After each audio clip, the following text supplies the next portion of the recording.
Imagine praying for like a smooth, easy life, and instead you just get hit with this hurricane of hardship. It feels like a punishment, Right. right? Absolutely. Yeah.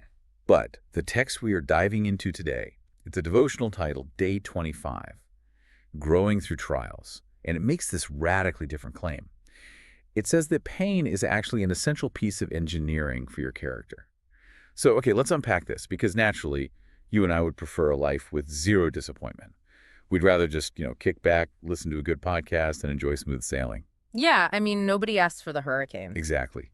But the premise here is that comfort simply cannot build deep character. Right. And if we connect this to the bigger picture, this entire idea is anchored in a biblical foundation, Hmm. specifically James 1, verses 2 and 3, which states that the testing of your faith produces perseverance. It draws this really hard line between assumed faith and tested faith. Wait, assumed faith. Yeah. So when your life is easy, your faith is merely assumed. But difficulties act as a revealer. They expose whether your confidence rests in your current shifting circumstances, like a good paycheck or good health, or if it rests in an unchanging God. I get the concept of testing, but I have to push back here a little bit. If we're talking about an all-knowing God, why the need for a test at all? Like, doesn't he already know our weak points?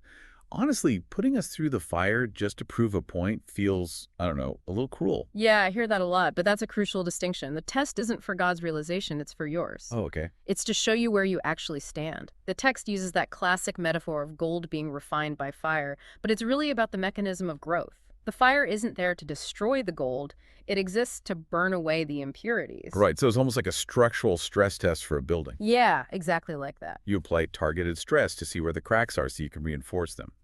The text is saying comfort doesn't build spiritual resilience, friction does.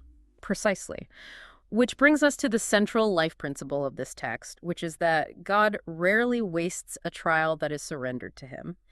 The pain always has a greater purpose. Surrendered to him. Yeah, and to be clear, surrendering a trial functionally means letting go of that desperate need to control an uncontrollable situation. Wow, easier said than done. Oh, for sure. But letting go brings an immediate psychological relief.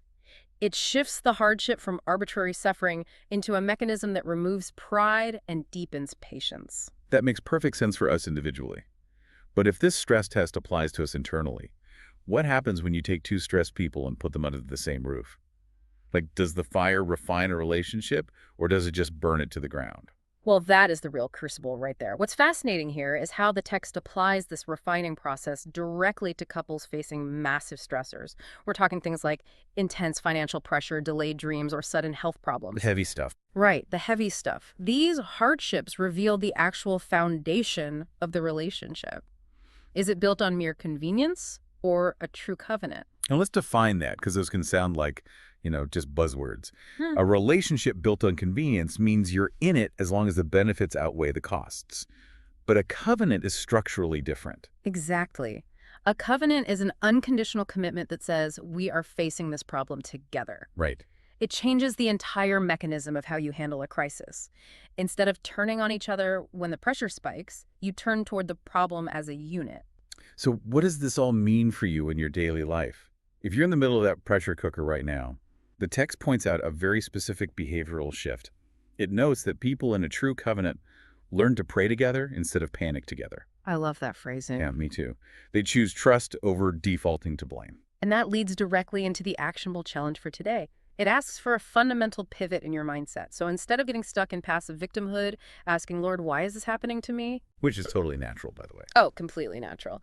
But the text suggests you take active agency by asking, Lord, what do you want to teach me through this season? It completely reframes the experience of suffering. It really does. And the source wraps up with this incredibly powerful piece of wisdom.